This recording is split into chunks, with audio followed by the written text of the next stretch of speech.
South Africa, once a symbol of African resilience, now finds itself drowning in a crisis of crime. From violent robberies to brutal gang violence, the streets of Johannesburg and Cape Town have become unsafe territories for ordinary citizens.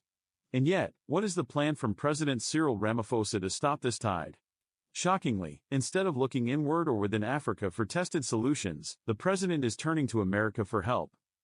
This, many argue, is not only unnecessary, but a betrayal of South Africa's sovereignty.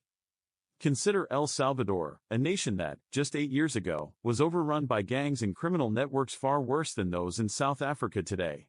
Under the leadership of President Nayib Bukele, who took office at just 37, El Salvador didn't beg the U.S. for help. Instead, Bukele launched a controversial but highly effective crackdown on crime.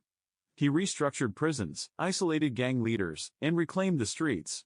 While Western media criticized him, his people stood by him, and now, El Salvador is the safest country in Latin America, second only to Canada in the entire Western Hemisphere.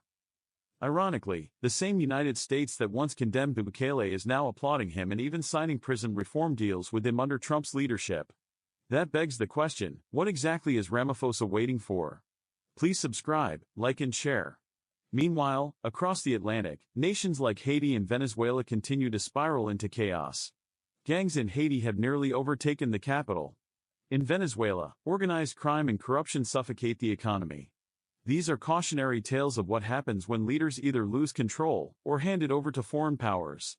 But Africa has its own example of bold leadership. In Burkina Faso, President Ibrahim Traoré didn't look to France or the US when facing crime and instability. Instead, he turned prisoners into productive farmers, giving them tools, not guns, and transforming prisons into fields of labor and dignity. He believed in redemption over repression, building over begging. And it's working. So why can't South Africa do the same? The truth is, solutions exist. But do our leaders have the political courage to act? Do they serve their people, or their Western handlers? At African Wake Up, we say this: the time for dependency is over. From Ouagadougou to Pretoria, from Kinshasa to Accra, African nations must lead with strength, not submission.